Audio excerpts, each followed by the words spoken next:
Hello, I'm Patrick Clausen. I'm the Director of Research here at the Washington Institute for Near East Policy. And thank you for joining us for a program which we're hoping will be quite insightful and important. What's happening in the Ukraine is, of course, a terrible tragedy and a real shock for the global security system. But we are here today to talk about only one aspect of the Ukraine crisis, namely what implications does this have for the Middle East, and especially for US policy in the Middle East. We have three speakers who will be exploring today different aspects of that question. We'll start with Anna Borshchevskaya, who will say a few words about the overall Ukrainian conflict situation, but then zero in on what does this mean for Russia's role in the Middle East and for the United States in dealing with Russia's role in the Middle East. Then we will turn to Cagaptay, who will address the question of U.S. Turkish relations and what impact this crisis is likely to have on U.S. Turkish relations. And then we will end with Grant Rumley, who will address the question of what this means for the U.S. military's role in the region. If you have questions, please send them in as the speakers are talking or at the end during the question and answer period.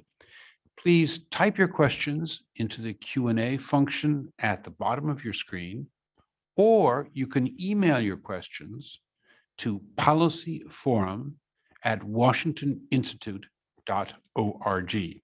Again, that address is policyforum@washingtoninstitute.org. I will read the questions at the end and pose them to our three panelists. So with that, let me turn things over to Anna. Thank you very much, Patrick. I will say a few words about Ukraine and then zero into what this means for the Middle East. First and foremost, the West ultimately failed to prevent this war. And it is now the biggest war in Europe since World War II. And of course, World War II affected the Middle East. And I think the magnitude of what is happening is perhaps a little bit hard to grasp. The fact that we failed to prevent this illegal war, unfortunately, is a major blow to Western credibility and liberal international institutions. How did we get here? Well, first, the West fundamentally misunderstood and underestimated Vladimir Putin. For years, Putin, for his part, perceived the West to be as weak and grew increasingly encouraged. And thus, with each intervention that we saw from Georgia in 2008, to annexing Crimea from Ukraine in 2014, to the intervention in Syria, he's now back in Ukraine and is going further than he's ever gone before. For Putin, this is about much more than Ukraine, but about playing out the Cold War with an alternate ending. There's a sense of euphoria right now because Ukraine is pushed back far more effectively than anyone has expected. And it is the Russian military, in fact, that suffered the biggest losses. But the war is far from over. Putin has clearly miscalculated. He expected a swift and easy victory as he had in Syria and in Crimea. This didn't work, and this failure is now laid to bear not just the massive Russian casualties, but, for example, the very fact that Russian soldiers did not know they were going to war. They were being lied to. They were told they were going for training. But what matters is that Putin is only doubling down. In fact, Russian Foreign Minister Sergei Lavrov said Russia will continue fighting in Ukraine until the war is over. And Putin conveyed basically a similar message to Emmanuel Macron. At this stage, Russia is engaging in far more brutal warfare, and we may very well see Kiev turn into another Aleppo. Commentators are now saying that Putin is crazy, but this only lays to bear a failure to understand the adversary and what he seeks to achieve. Perhaps cognitively, it's the only way we can explain his behavior. But the fact of the matter is, war historically was a rational choice for many years throughout human history. Western analysis has fallen short in the sense because what we're seeing is the Russian offensive continues in a coordinated way on four fronts in Ukraine. It's not erratic, and it's not something that could have been thrown together at the last minute. In less than a week, the Russian military pushed 7 miles into contested territory and besieged its capital. Russia has also taken Kherson, a very strategically important city on the river Dnieper that flows into the Black Sea. The long convoys that are bypassing areas like Kharkiv are meant to surround and establish an ability to destroy everything possible. So again, think Grozny or Aleppo. We don't even know if the convoys that are truly delayed or they're slowly attempting to move into position to bring to bear a full field of artillery onto Kiev. So we don't know how this is going to end, but we should expect this tragedy to continue in the days ahead. This tragedy will especially affect the Middle East because of Ukraine's connection to the Black Sea and the Sea of Azov, which connect to the Mediterranean. These bodies of water, therefore, will become increasingly important. Western analysts tend to separate European and Middle East theaters, and they tend to limit Moscow's spheres of influence to its near abroad and post-Soviet space. But this is too simplistic a view. Moscow views the Eastern Mediterranean, the Black Sea, and the Sea of Azov as one interconnected three-tiered defensive perimeter protecting Russia's southern underbelly. It's no coincidence that Sergei Shoigu went to Syria prior to the invasion, and that Russia held several large-scale naval drills in the Mediterranean. Russia will look to project its power in the region to affect not only Ukraine, but NATO's entire southern flank and pressure Europe. It will likely reinforce its military position in Syria, and its cooperation with the Assad government, regardless, was already evolving and will continue to do so. So looking across the region from a broad perspective, over the years, Vladimir Putin has built good relations with all countries in the region, but not simply good relations. He's built pragmatic leverage over all of them. Thus, we're seeing Turkish President Erdogan speaking perhaps more vocally than anyone else about the war in Ukraine, but he's still worried about alienating Putin. Israel similarly walks a very delicate, very fine line. And other countries in the region are also careful in terms of how they talk about this conflict rather than taking sides, except of course Iran, Assad, and their proxies. And this response highlights once again that no matter how much Putin aimed to be flexible in the region, his closest partnerships remain with anti-American forces. Saudi Arabia, for example, rebuffed U.S. requests to pump more oil, while the UAE has abstained from the UN Security Council that condemned Russia's invasion. There are several other ways that this crisis will affect the Middle East. Food security, chiefly wheat, energy prices, and this is something we're seeing already, financial from the effect of sanctions, but perhaps most of all, it really comes back to food security.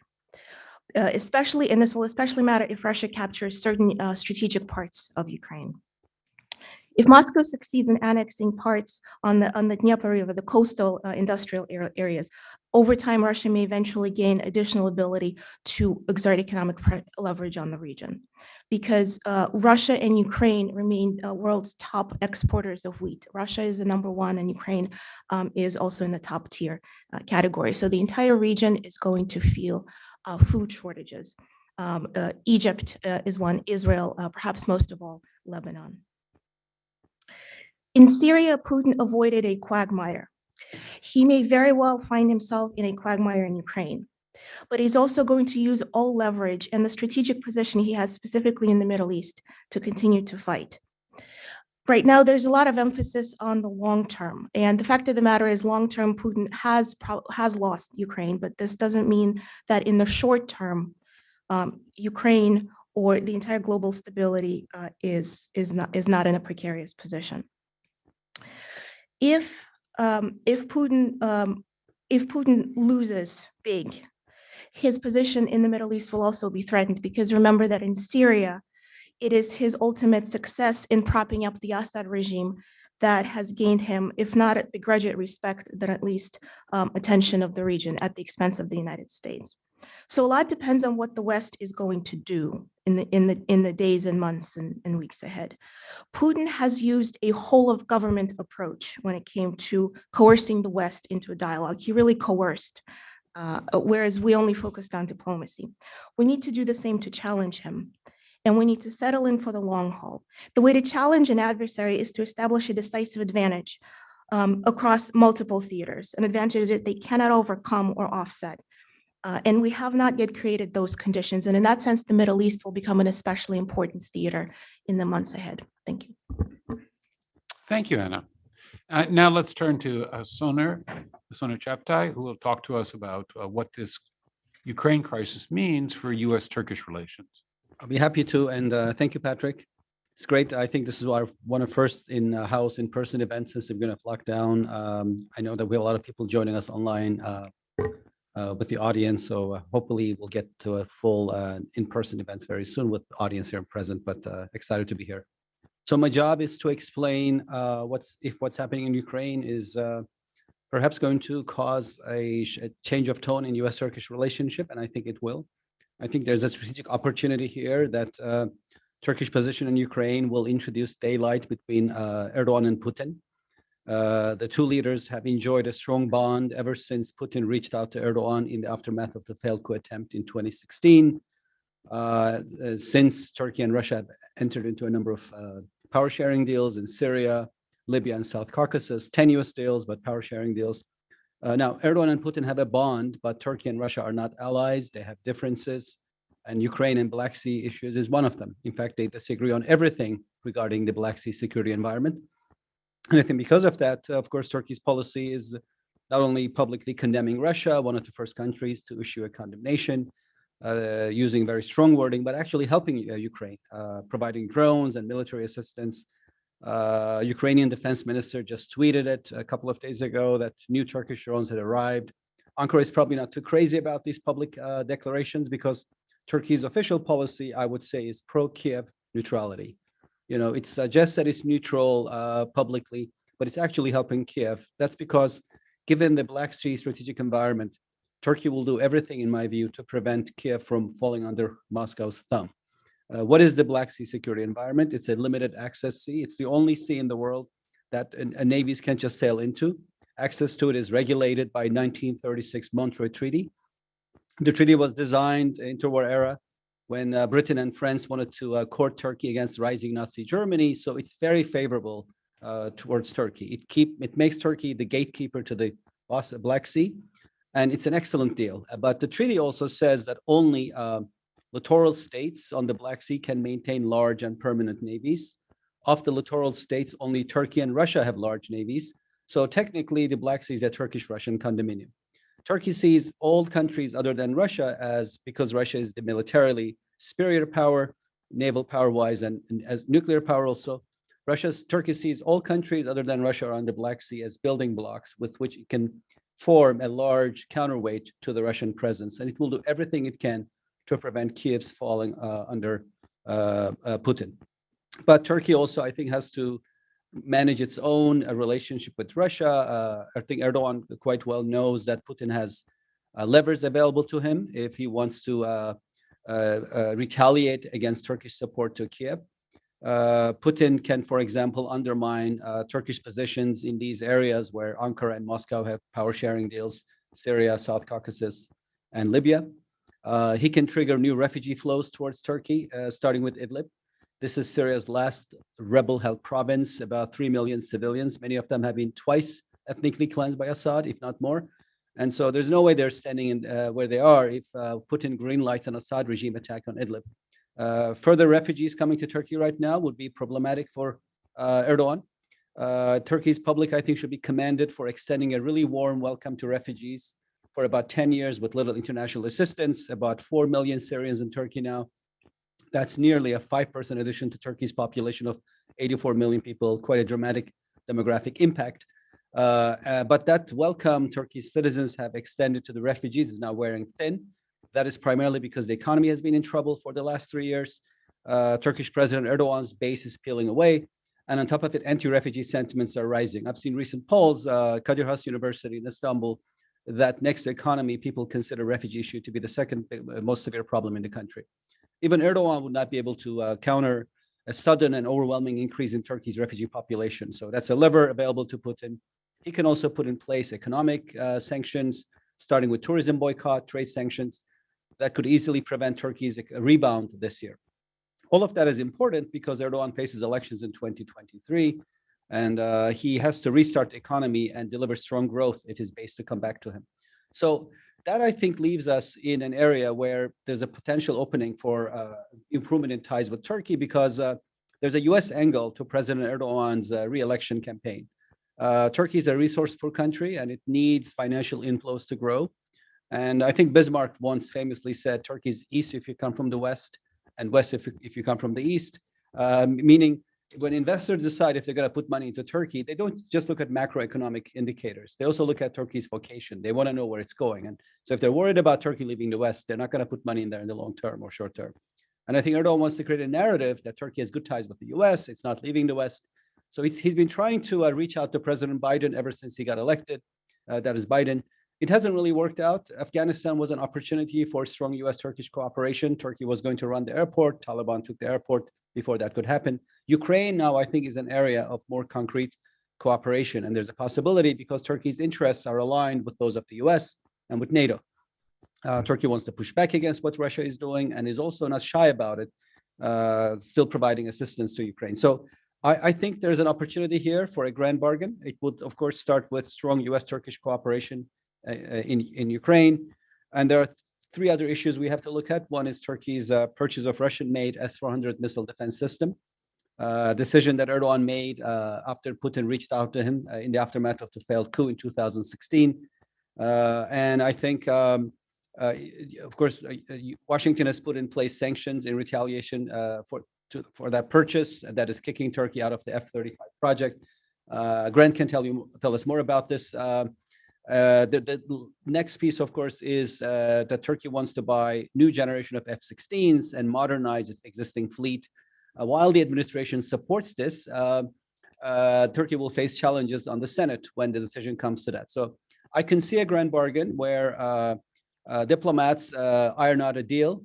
It includes stronger, some of which could be back behind closed doors cooperation in Ukraine, resulting in Turkey nixing the S-400 deal.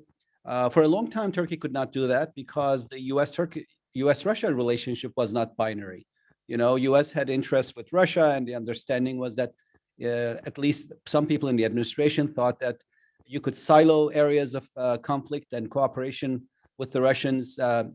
You could separate these areas. So it was a very non-binary picture, and I think Erdogan did not feel comfortable to nix the S-400 deal, and not anticipating complete U.S. support to Turkey in case of Putin retaliating. Now I think Turkey is a bit more comfortable.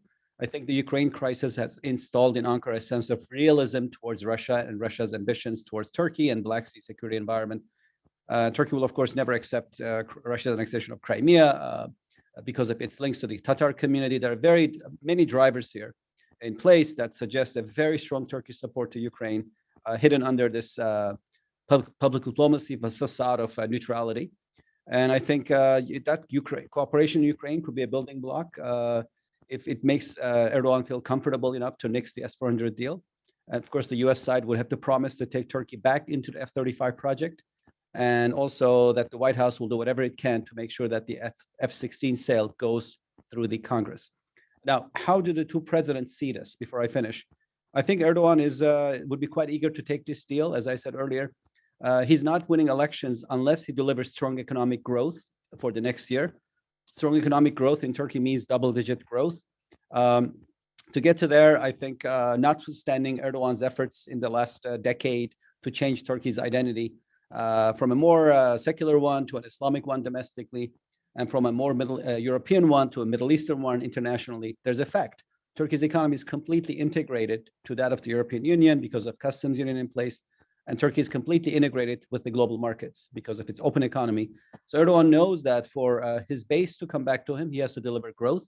And for that to happen, he has to have good ties with Biden. It's ironic, though, because President Biden hasn't called President Erdogan yet. He's called many other leaders. Turkey is the second largest military in NATO. It borders Russia across the Black Sea. It's active in the war in supporting Ukraine. I think that we can assume that Biden was not so enthusiastic about the rapprochement that Erdogan wanted to pursue. But maybe Ukraine will be a game changer, depending on the quality and quantity of cooperation Turkey provides. I think if that phone call happened between the two leaders, they would have to have a candid conversation that if Turkey is ready to nix the S-400 deal, then Biden, of course, is ready to take Turkey back into F-35. And also he'll use his old ties in the Congress to make sure that the F-16 sale goes through. So perhaps more so than ever since 2016, middle of the last decade, there's a real opportunity for an upgrade in U.S. Turkish defense ties, and I hope that both Washington and Ankara grasp it. Thank you very much, Sonia. Very interesting. And now let's turn to Grant Rumley, who will discuss what impact this crisis is going to have on U.S. military's presence and role in the Middle East. Sure. Well, thank you, Patrick. And it's always great to be here with my colleagues in person. It's just a shame I have to follow Anna and Sonair, and but I will try to do my best here. So I'm in terms of the U.S. military presence in the Middle East. In regards to Ukraine, I tend to think of it in terms of three buckets: the near term, the medium term, and the long term.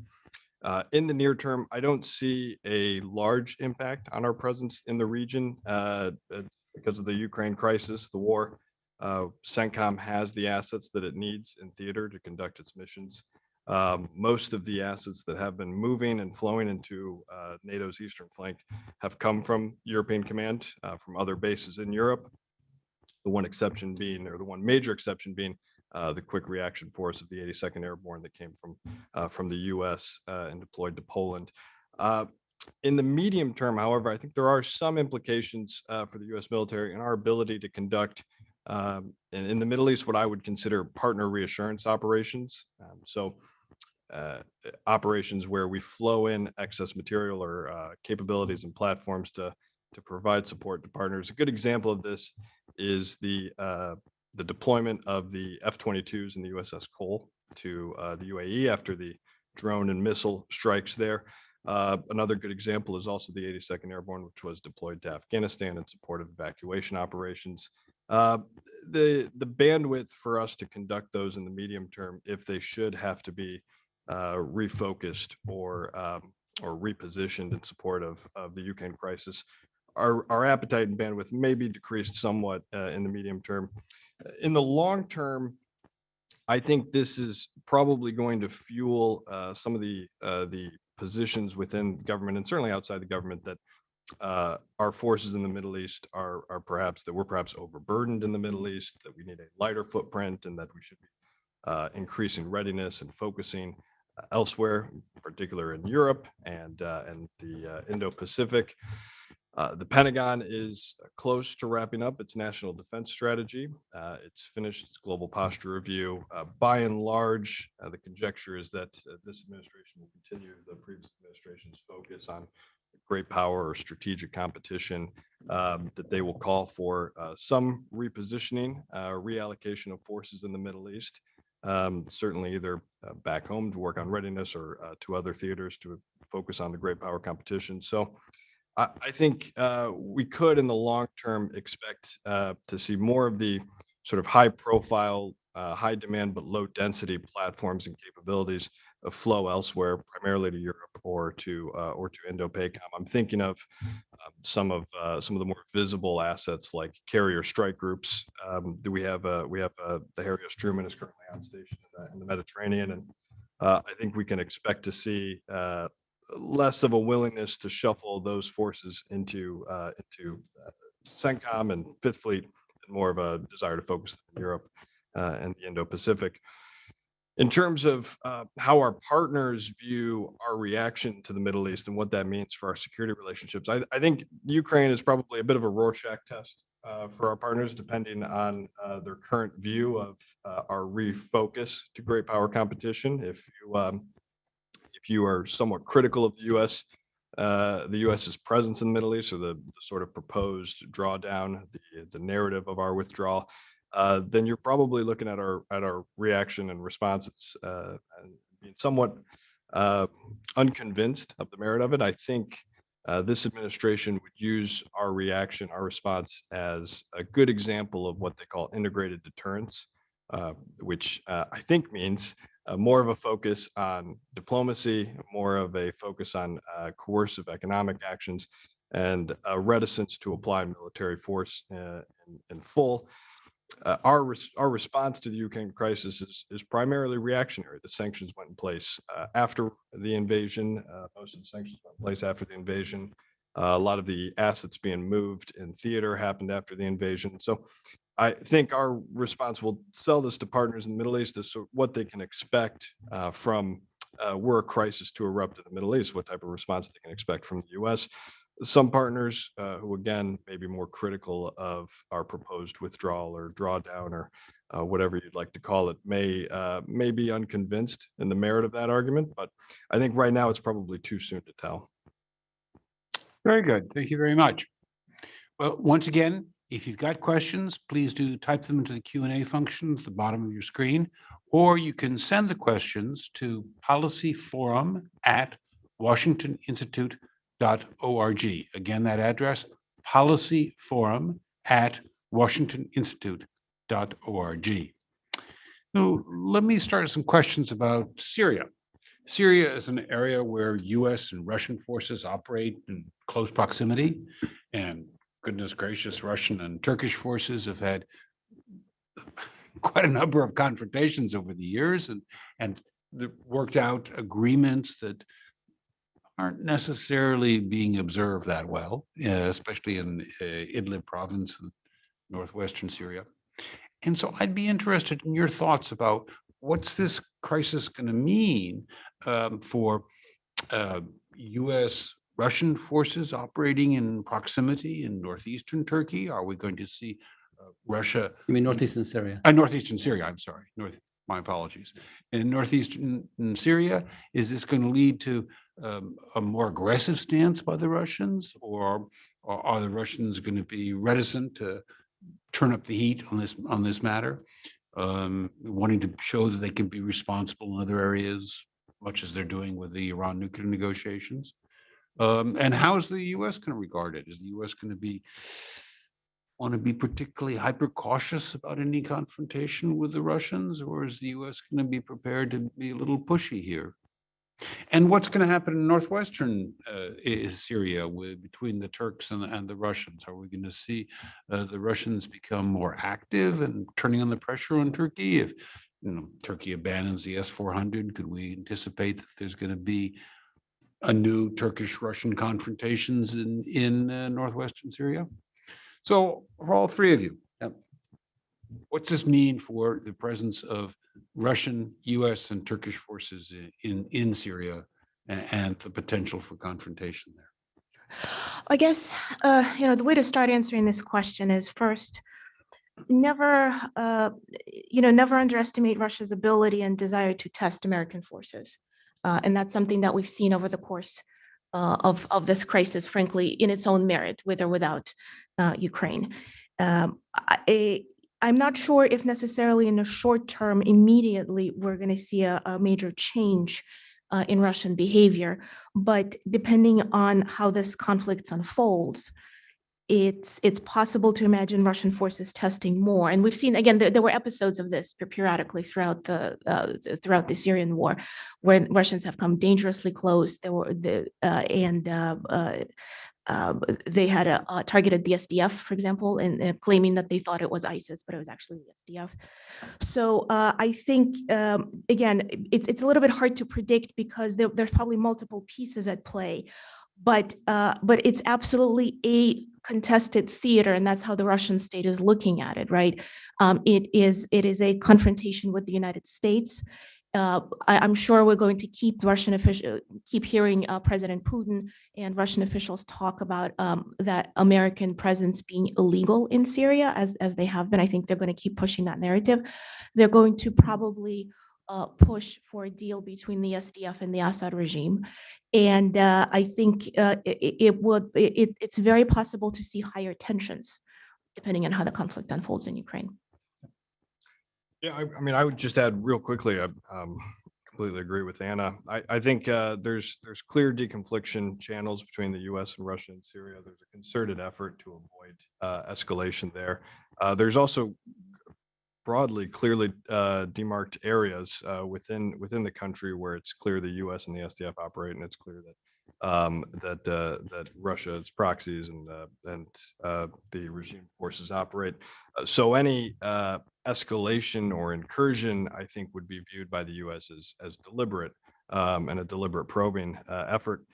I think, broadly speaking, I think we've seen reporting that Assad has directed the government to prepare for less support from Russia in the near term. I think there are assets in Syria, air defense systems that are Russian, that may, in a crisis, depending on how long this conflict in the Ukraine goes on, may be forced to be pulled out in support of Russia's border and its operations in the Ukraine.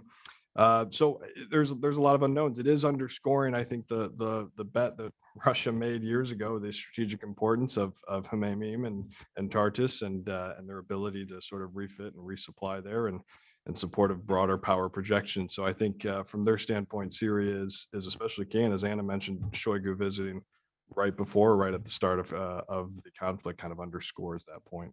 If I may, very quickly, I realize it's not directly related to Patrick's question, but what we also saw happen in Syria is also affected by Russia's wheat sales, and they're already in as dire economic situation in Syria is to begin with. There's already the Assad regime was already talking about wheat rations, I just think that's a really important point to underscore. Maybe I'll talk more about northwest Syria. So I think in Syria, U.S. Turkish interests actually align in northwest Syria, where Turkey is the largest anti-Assad force, and U.S. policy regarding Assad is not regime change anymore, but changing Assad's behavior. And Turkey provides the U.S. with the stick that's necessary. Turkey has a large presence in northwest Syria, 20,000 troops, a very successful military, and an effective drone army. This is unlike the case in northeast Syria, where the U.S. works with the YPG and Turkey opposes that policy. So northwest Syria, I think, especially Idlib, is probably the most asymmetrical part of the Turkish-U.S. relationship right now in terms of Putin having a lever if he wants to retaliate against Ankara for its support to Kiev. That's why I think Turkey's policy is going to be what I call pro-Kiev neutrality. Yeah, Turkey will support Ukraine, but it will kind of try to depict its position as being neutral. But in the long term, that may not be the case. I think if the war is prolonged, even Turkish neutrality is going to be hurting Russia and not Ukraine. So, for instance, Ankara just declared that it's activating this one article of the Montreux Convention that parties at war cannot sail their ships out of the Bosphorus and back in unless those ships are registered at Black Sea ports. So it looks like it's a measure that impacts both Ukraine and Russia, except Ukraine has only one battleship, Russia 45, 6 submarines. So clearly, if the war is prolonged and Putin wants to bring ships from other seas, Baltic and other navies, the treaty, the fact that treaty has been activated won't let him do that. So I think there's a point where Turkey and Russia will have a showdown if the war is prolonged. Also a point, I think, where Putin will say no to Turkish military assistance to Kiev. Turkish officials just today suggested that this is not assistance, it's a sale of the most recently delivered drones. But of course, everybody realizes that this is Turkey obviously picking sides in the conflict. So we're not there yet, but I think there could be a point where the implementation, the very neutral appearing implementation of Montreux will undermine more Russia than it will undermine Ukraine's interests. Turkish support to Ukraine, if it's making a change, tilting the balance of power in favor of Kiev, will also anger Putin. I actually think Turkish position regarding Ukraine is not very different than that of Poland. Poland is completely for Ukraine, but is publicly so. Turkey is completely for Ukraine, but is doing so behind closed doors. So if that point of confrontation comes, I think that the most immediately available lever to Putin is Idlib.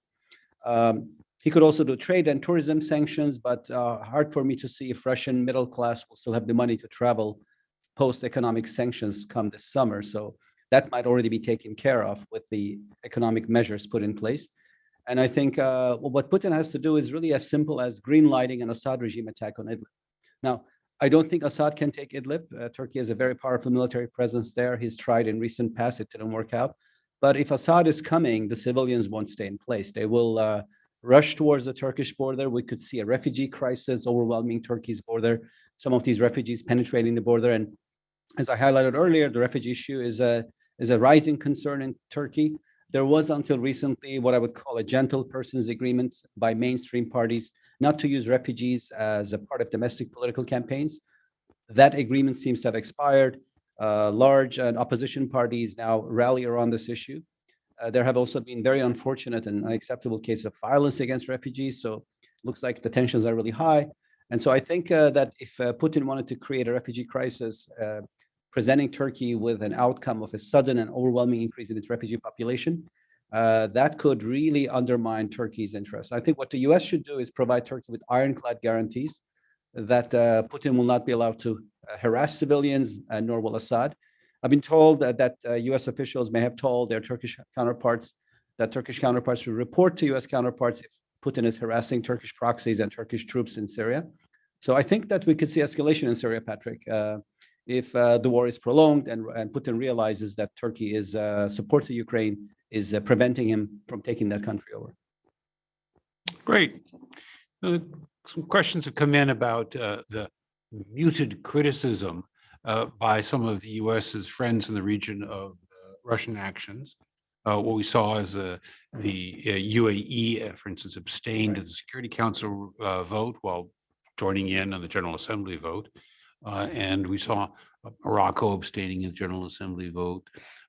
And we've seen no interest on the part of Saudi Arabia or the UAE in increasing their oil production in response to the problems in the world oil market, while the United States and its European allies are releasing from their oil from their strategic reserves. So what impact is this going to have? And we saw Israeli muted criticism of the initially, though Israel joined in the General Assembly vote against the Russian aggression. What impact is this going to have on U.S. relations with these countries and how the United States views these countries?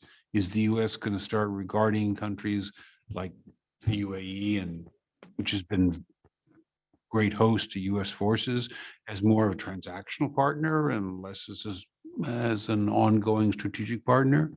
What impact is this going to have on U.S.-Israeli relations, where, after all, very close and tight relations, and here the Israelis being a bit ambivalent? And then what impact is this going to have on Russia's behavior in the region? Is Russia going to try and step in and take advantage of this by doing some more arms sales in the region, or in other ways suggesting that it can step forward and play a security role if these countries are worried that the United States is not necessarily going to do that? I could take a first stab at it. It's a big question and an important question. On the one hand, I think this is a sort of clarifying moment in a sense. We've been very public about entering this new phase of great power, strategic competition, and now you have a moment where one of the great powers has invaded a country, and people are forced to vote and put on the record how they feel about it. I think, on the other hand, there is sort of from the U.S. side a general accepting that a lot of these partners also have their own considerations when it comes to their relationship with Russia. Israel, for instance, is very concerned about upsetting or sort of destabilizing the relationship with Russia over Syria, where there's Russian assets there, and Israel still wants to maintain the ability, the freedom of operation in the region there. The Jordanians, for instance, are very concerned with their northern border and the drug smuggling that's happening there, and so Russia, as sort of the security guarantor of Syria, is a very important partner to them. The UAE and Saudi Arabia likewise have longstanding close relationships with Russia as well. I think what we're seeing is that partners have been hedging for a few years, and this is another good example of them hedging. I'm not sure what's actually worse, our potential repositioning of forces from the Middle East, or the narrative that we're withdrawing from the Middle East, but certainly partners tend to look at us as sort of a withdrawing power, and Russia and China as hedges against that. And so I think we're seeing that play out live. In terms of the arms sales component, one quick point on that, it's quite interesting. Our sanctions are going to have the secondary effect of impacting the Russian defense industry. For years, they've had sort of supply chain problems getting the types of materials they need to build up certain platforms, in particular some of the more advanced fighters. We have a number of partners in the region who purchase from Russia. Egypt is in the middle of a Sukhoi 35 delivery. Turkey took the S-400. Iraq has talked about buying the S-400 as well. Russian arms are either about to get much more expensive or much more cheap, depending on the customer, I think. And a big factor in that, as Anna can certainly speak to, is whether Russia will get in a position where they'll want to part from these arms, especially if their supply chain is threatened. But this is a moment, and Sonair touched on it earlier. This is a moment where there is very likely going to be an opportunity for the U.S. to step in and try to work these partners back in terms of their arms purchases away from Russia and towards the U.S. There will be other competitors, France and China, that will try to fill the gap left by Russian arms sales, if there is one. But certainly, this is an opportunity, I think, for the U.S. From a defense standpoint to sort of double down on these partnerships. I can quickly, yeah, go ahead. No, go ahead. No, I would take what Grant said and apply it. Let's pick a country that didn't come forth as strongly supportive of Washington in the beginning, UAE. So I think it's the opposite of what applies to UAE in terms of how Washington sees this. I would say is the opposite of the Turkey effect. Turkey effect meaning complete alignment in the policies of Turkey and US regarding Ukraine, which is tightening the relationship, to say the least, and which could also open the way for a complete reset, eliminating these thorny issues, S-400s and F-35s. So quite dramatic, because this, for US policymakers, this is the point where allies prove that they're allies. And if allies are not supporting the US, then maybe they're not allies. So I think Washington really looks at the region now, and that it was actually disappointed that initially some countries did not come forward to support the US. And of course, many came on board later on. So I think it's a pretty significant point of reckoning. And especially as NATO is unified to an extent we haven't seen before. Obviously, countries in the region, except for Turkey, are not NATO members. But I think this is really seen a moment of solidification of US alliances globally. And so countries really are expected to show their true colors at this stage. So as far as Russia is concerned, I think the answer is yes, of course. They're going to try to play whatever cards they have. And as Grant said, I think Grant said, I just want to underscore what he mentioned. The region views us with a lot of uncertainty, has viewed us with that uncertainty for well over a decade, probably. And so what we've seen a lot of countries do is diversify their foreign policy. UAE has certainly done that. Egypt is doing that. And in fact, they use that same word. When I traveled to the UAE several months ago, this is exactly what I was told. It's not that we're turning away, we're just diversifying our foreign policy because we feel that we can't count on the United States. Now, again, we can talk about the issues of perception versus reality, but that is the reality that is driving this. And that probably had a lot to do with why the UAE had abstained on the UN Security Council vote. And Russia remains, so there is a role for Russia to play, and it's going to keep playing it because we've seen Russia consistently use all leverage it has effectively, even if it was limited leverage, whereas we often simply fail to see what our leverage is. And the lesson for us for our policy is maybe to take a closer view at what exactly is our leverage. How can we do things differently that we have not done before? Because the one thing that we did effectively in the run-up to the Ukraine invasion, even though we did not stop it, the one thing we actually did differently that worked, that staved off the invasion, is the way we released information very quickly about Russia's plans to create a false flag operation. And ultimately, this is probably why Putin, in the end, just decided to go into Ukraine without a pretext, without a trigger. And that undermined his credibility and undermined his narrative. We have not done that before. And it was effective. So we need to look back and see what we've done wrong and see how we can fix it, because you can count on Russia doing it. Now, one other thought I have is, again, and to go back to food security, I don't mean to sort of harp on this issue, but if this issue becomes severe enough, you're going to see massive refugee flows, massive strife within the Middle East region. And one thing we know very well that Russia does is weaponize refugee flows. They've certainly done that in the Middle East as well. So that's simply something to be aware of down the road. And of course, with Russian arms, as Grant said it right, the arms may get more expensive, they may get cheaper. There's a lot of unknowns at this stage. I will also just end with the point that these sanctions will have a long-term effect. This is not this will take this, and in fact, Biden said that directly, right? So this is not something we're not going to see a huge upheaval in the near future. Frankly, another point here is that with all the sanctions that we've put in place, we're still seeing Siberian oil flow into Europe. That's actually one aspect of Russia's activities that we have not sanctions, and it is financing Russia's war in Ukraine. So that is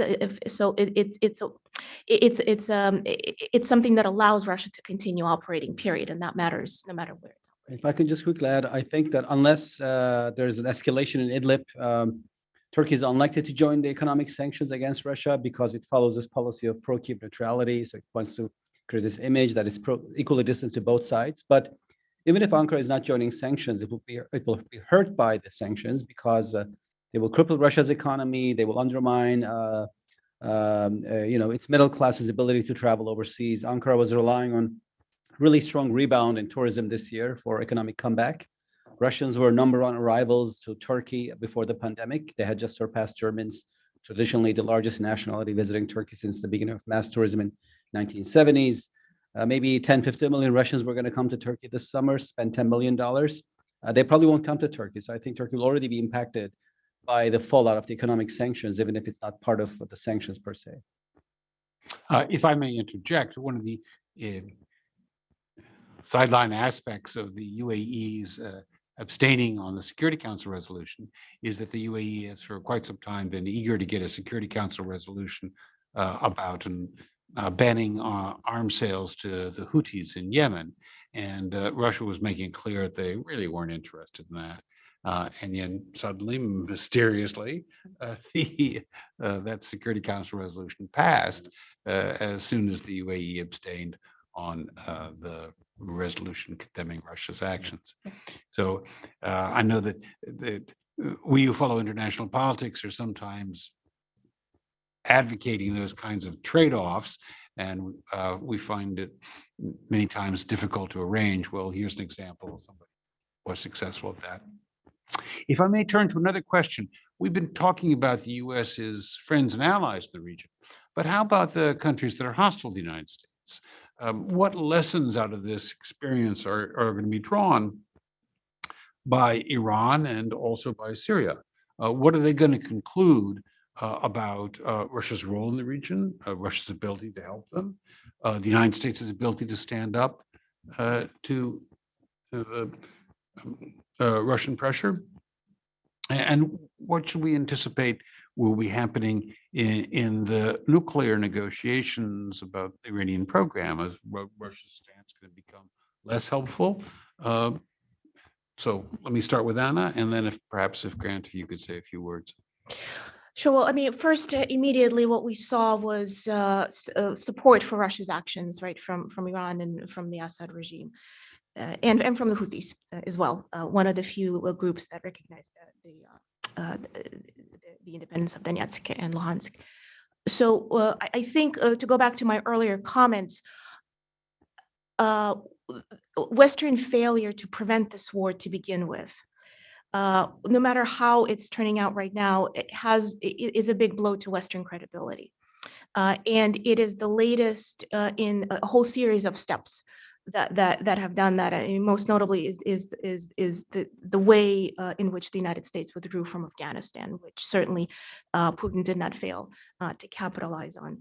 It is also a failure of liberal institutions, right? Because the UN was designed precisely to prevent tragedies like this. But nobody expected Russia as a permanent member of the Security Council to veto itself. And so I think that one conclusion that these actors in the Middle East can draw is that this fight is ongoing, that there's no reason to not remain committed, and that there's a lot of work to be done.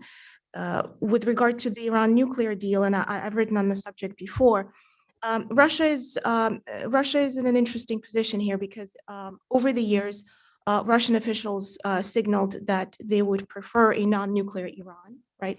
And I suspect they were sincere in that. But at the same time, during negotiations, they would sort of turn around and act like Iran's lawyer. And prior to the 2015 deal, they did a lot to dilute sanctions because they wanted Russia-Iran trade. In fact, this issue is so important that even in the Yeltsin era, in the most pro-Western period in the very early years of his presidency, the one sticking point in the U.S.-Russia relationship was their support for Iran. So, but ultimately, Russia wanted to be part of a major deal. They wanted to be part of a deal where Russia is seen as a great power, and Russia will continue to want to be seen as a country that is a great power without which you cannot make key international decisions. Having said that, they're simply not as worried about Iran turning pro-nuclear as we are, even as, yes, they would prefer non-nuclear Iran. Also, when President Trump withdrew from the JCPOA, we actually saw Russia-Iran trade go up. So one way or the other, no matter how this happens, Russia can afford to wait and see. What they can do is signal that in order to be more cooperative on Ukraine, they could be more cooperative on the Iran deal. And I would be incredibly skeptical of such offers because we've seen how Russia acted with that regard in the past. Yeah, I think the only thing I'd really add is, broadly speaking, I think both our adversaries and our competitors can expect to see Russian support in the Middle East strained, Russian resources in the Middle East strained due to the sanctions, due to the war, to the need to possibly plus in forces. The Pentagon said today that about 90% of the pre-staged Russian forces are already in the Ukraine. It's not outside the realm of possibility to expect that at some point, as this conflict drags on, they'll have to surge in forces from other theaters. I think one perhaps economic dynamic that's going to emerge is just more of a Russian reliance on China and its relationship with China. The two countries have tried for years to sort of immunize, or for lack of a better word, or insulate their economies from Western sanctions. The countries in the region that also have close relationships on China may feel some indirect results there. Iran certainly comes to mind as one that certainly relies on its economic relationship with China.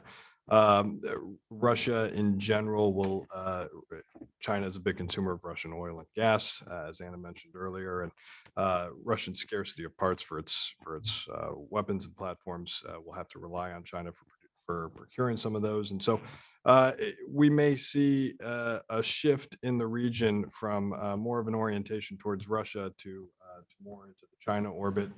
China has a task force, a naval task force that operates in the Middle East and has for over 10 years, sold armed drones to a number of both U.S. partners, but also U.S. adversaries. So I think perhaps one of the more indirect or second or third order effects in the region among our adversaries and competitors is simply an understanding that Russia is perhaps overstretched in the region and not able to provide what others would want. And so it may turn ultimately to actors like China. Just quickly on Turkey, Patrick, I think for a long time, as you know, at least for about a decade now, Turkey has been trying to brand itself as a standalone power that doesn't need anybody else, that can get what it wants to done and through. And I think Russia's attack on Ukraine has installed a sense of realism in Ankara that maybe Turkey is better off with alliances with the U.S. and with NATO. And I think that's actually the case for all of Russia's periphery, from Finland and Sweden down to Turkey. If I think that's one of Putin's achievements, in quotes, that neutral countries, Finland and Sweden, now want to join NATO. Sweden is especially interesting because it was briefly an imperial power in the early 18th century. It fought the Russians together with the Ottomans. It failed. Its king, Charles XII, took refuge in the Ottoman Empire. He stayed so long that his nickname in Turkish is Demirbaş Charles, which can be translated as Charles the fixed asset. So clearly, I think that the Swedes, who avoided confrontation with the Russians since early 18th century, are now saying, yeah, we're going to come on board. I think the view in Turkey is changing. And I think the view of Turkey in Washington is changing as a result of that. You could write op-eds a few months ago saying, let's kick Turkey out of NATO. I don't think that's the view of Turkey anymore. I think the strong alignment and the strong support Turkey has provided to the U.S. in this conflict and to Ukraine has elevated Turkey's importance in the eyes of policymakers. That's why I think there's a real opening for a reset in relationship. Great. Well, we're running short on time, but let me ask one last question, which is that about the impact of the rather extensive sanctions that have been imposed upon Russia, including measures like banning them from international sporting competition and from closing airspace and banning all sorts of ties. President Trump used to speak about maximum pressure on Iran. Well, boy, let me tell you, the pressure that's been applied to Russia has been a lot more maximum than the maximum pressure applied on Iran. What lessons are countries in the region going to draw from this? I mean, if you were in Tehran and thinking about maybe developing a nuclear weapon and testing it, are you going to be? What lessons are you going to draw from the kind of extensive and broad sanctions that were applied on Russia for its actions? Sure. So I think, I think there are a number of lessons that are perhaps somewhat contradictory, because on the one hand, certainly the pressure that has been brought on Russia is very different, right, from anything that we've done to Iran. And in Russia, again, look, long term, we've heard the commentators say this over and over again. Long term, Russia has already lost. But there's also the medium and short term in terms of how this is going to play out. And what we also saw, as Grant mentioned in his earlier remarks, that the United States was mostly reactive, that we enacted sanctions after Russia invaded, that we positioned our forces after Russia invaded. We overall focused more on sanctions and to go back to my earlier point about things that we have not sanctioned, again, have to do with more of our security and comfort, that is the oil flowing from Siberia into Europe, because for domestic reasons, we don't want our oil prices going up. So I think and again, we have a lot to see in terms of how ultimately this is going to play out. There's still a lot of unknowns here. The lesson is that the West, when it's united, when it is committed, can bring to bear a lot of pressure, crippling pressure. What this means in terms of getting away with an intervention is very much an open question. We still don't know what's going to happen to Ukraine, because Russian forces remain, in terms of their losses, yes, the Russian military has suffered far more, but in terms of asymmetry of forces, Russia still has a lot more to bring to bear. And I would just caution with saying that there's some positive, but also some unknown lessons here as well. Yeah, I think if I'm putting on my nefarious actor hat, I'm probably drawing the conclusion that if I am going to resort to kinetic means, the importance of plausible deniability and not having those actions attributed to me is probably quite important. One of the things Anna brought up earlier is just how visible Russia's buildup was, how everyone could see it sort of coming from these open source imagery firms, just taking pictures and broadcasting live to the U.S. and the U.K., revealing some of our working theories as to how Russia would stage an incursion. I think if you are a rogue actor in the Middle East, your lesson from this is make sure no one knows it was me. I think another lesson is probably the underlying the importance for some of these nefarious actors of insulating their economies from Western sanctions. Certainly, to your point, Patrick, the sanctions we put in place have been, I think, will be quite devastating, and the way they came about so quickly among various partners is probably another reinforcing point to rogue actors of just the importance of trying to insulate their economies from that.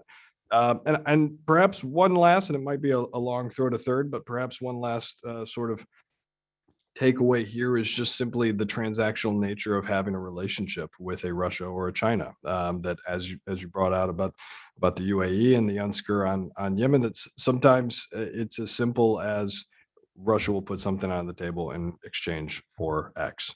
And so I think for a lot of our sort of adversaries in the region and some of our partners, that's appealing. But it's not always, I think, from the U.S.'s standpoint, it's not always to their benefit. And so I think this is another opportunity for us to tout the importance of sort of the Western-led order. Well, let me tout the insights that I gained from today's session. We've run out of time, but thank you very much for what you had to say. And I'm sorry to say that I'm afraid that we're going to be returning to this subject several times in the future, and so we'll have an opportunity to hear much more from you later on. But thanks everybody for participating today, and have a great day.